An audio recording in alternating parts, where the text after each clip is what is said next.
Document submit ಮಾಡಕ್ ನೋಡಿದ್ರೆ document submit ಮಾಡಕ್ ತಯಾರಿಲ್ಲ.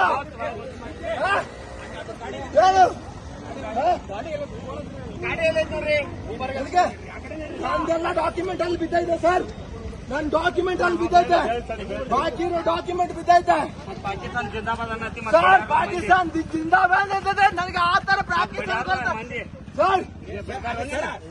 ಸರ್ ನೋಡಿ, ಬೇರೆ ಹಾಕ್ಬಿಟ್ಟು ಜಗಕ್ಕೆ ಹೋಗ್ಬೇಡ್ರಿ ಸರ್, ಬೇಕಂತ ಹೇಳ್ಕೊಂಡು.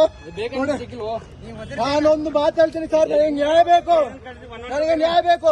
ಸರ್ಕಾರ, ಕೇಂದ್ರ ಸರ್ಕಾರ ನನ್ನ ಮೇಲೆ ಏನ್ ಮಾಡೈತೆ, ನನಗೆ ಯಾವ ತರ ಆರ್ಡರ್ ಕೊಟ್ಟೈತೆ? ಮಹಾರಾಷ್ಟ್ರ ಕೇಸಿಂದ ಹಿಡಿದ್ಬಿಟ್ಟು ಇಲ್ಲಿಗಂಟ ನನ್ನನ್ನು ಒಬ್ಬ ಪಾಕಿಸ್ತಾನ ತರ ಯಾಕೆ ಕ್ರಿಯೇಟ್ ಮಾಡ್ತಿದ್ದೀರಾ? ನೋಡ್ರಿ, ಇದು ಪೊಲಿಟಿಕಲ್.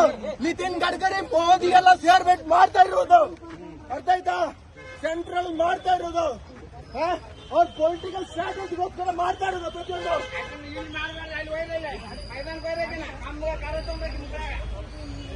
ರೆಕಾರ್ಡ್ ಮಾಡ್ಕೊಂಬಿಡಿ. ಬಟ್ ನಾನು ಒಂದೇನು ಹೇಳ್ತೀನಿ ಅಂತ ಹೇಳಿದ್ರೆ, ನಾವಿನ್ನ ಫುಲ್ ಇನ್ವೆಸ್ಟಿಗೇಷನ್ ಮಾಡ್ತಿದ್ದೀವಿ. ಸೊ ನನಗೆ ಎಲ್ಲ ಮಾಹಿತಿ ನೀವು ಸಡನ್ ಆಗಿ ಕೇಳಿದ್ರೆ ನನಗೆ ಹೇಳಲಿಕ್ಕೆ ಆಗಲ್ಲ, because it's an ongoing thing. But ಎಷ್ಟು ನನಗೆ ಗೊತ್ತಿದೆ ಹೇಳ್ತೀನಿ, you can ask me anything later. Okay, ಸರಿ. ಏನು ನಾನೇ ಸ್ಟಾರ್ಟ್ ಮಾಡಲಾ? Okay okay.